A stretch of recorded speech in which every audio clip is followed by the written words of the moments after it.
कि वो सरकार में आने के बाद काम नहीं करें। ओपीएस, चिरंजीवी समेत जो तमाम योजनाएं एवं जो विकास की रफ्तार इन 5 सालों के अंदर राजस्थान को हमने दी, वो इसे आगे बढ़ाएं। तो ये तमाम ट्वीट किया है और शाम 5:30 बजे का वक्त है राम, जब वो गवर्नर के पास जाना है अशोक गहलोत को। बिल्कुल, उन्होंने निर्धारित किया है 5:30 बजे जाएंगे, कलराज मिश्र से मुलाकात करेंगे, राज्यपाल को अपना इस्तीफा सौंपेंगे। उससे पहले उन्होंने एक लंबा सा ट्वीट किया है जिसमें कई बातें लिखते हुए ये कहा है कि मैं विनम्रता पूर्वक जनता के इस जनादेश को स्वीकार करता हूं। उन्होंने लिखा कि मैं सभी कांग्रेस कार्यकर्ताओं को धन्यवाद देता हूं जिन्होंने इस चुनाव में पूरी मेहनत की और सभी मतदाताओं का आभार भी व्यक्त करता हूं।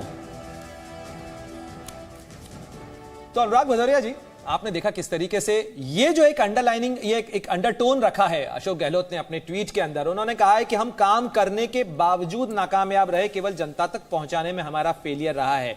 और ऐसे में नई सरकार को उन्होंने कुछ सलाह भी दी है। क्या आप वाकई में मानते हैं कि जो सारी नाकामयाबी है वो केवल इसी चीज में रही, या कहीं ना कहीं जो अब से कुछ देर पहले कुछ एक्सपर्ट्स भी कह रहे थे कि अशोक गहलोत ने अपनी सरकार का संतुलन बनाए रखने के लिए जो विधायकों को छूट दे रखी थी, जिस तरीके से भीतरघात या कह लीजिए कि जिस तरीके से आपसी गुटबाजी थी, वो भी एक बड़ा फैक्टर था जिसके कारण कांग्रेस को राजस्थान के अंदर हार का सामना करना पड़ा। देखिए, जहां तक मुझे ऐसा लगता है कि जिस तरह की राजनीति राजस्थान में देखने को मिली, मध्य प्रदेश में देखने को मिली कांग्रेस की, मुझे लगता है वो राजनीति जीत की तरफ कभी नहीं जा सकती है। उनके अंदर एक जो अपना कम्युनिकेशन का जो अभाव है, जैसे मैंने बोला ना, मध्य प्रदेश की बात करें कि हम लोग उनके साथ एक इंडिया गठबंधन था, हम चुनाव लड़ रहे थे, हमारे साथ ही उन्होंने कम्युनिकेशन। अनुराग जी, आपके पास वापस आते हैं। प्रधानमंत्री नरेंद्र मोदी का भी ट्वीट आया। उन्होंने लिखा, जनता जनार्दन को नमन। मध्य प्रदेश, राजस्थान और छत्तीसगढ़ के चुनाव परिणाम ये बता रहे हैं कि भारत की जनता का भरोसा सिर्फ और सिर्फ सुशासन, विकास की राजनीति में है। उनका भरोसा बीजेपी में है। भाजपा पर अपना स्नेह, विश्वास और आशीर्वाद बरसाने के लिए मैं उन सभी राज्यों के परिवारजनों का, विशेषकर माताओं, बहनों, बेटियों का और हमारे युवा वोटर्स का हृदय से धन्यवाद करता हूं।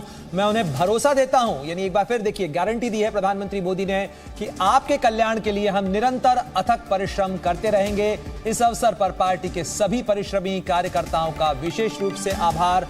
हम सभी ने अद्भुत मिसाल पेश की है।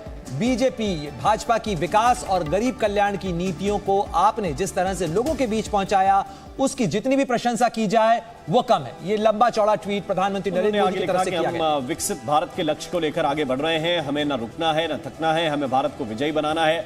आज इस दिशा में हमने मिलकर एक सशक्त कदम उठाया है। और प्रधानमंत्री ने यह ट्वीट करते हुए जनता जनार्दन को नमन किया है, प्रणाम किया है। उन्होंने कहा कि जनता को सिर्फ सुशासन में भरोसा है, उनका भरोसा बीजेपी में है। ये ट्वीट किया है और जनता का शुक्रिया अदा किया है पीएम मोदी ने। तो जनता का धन्यवाद।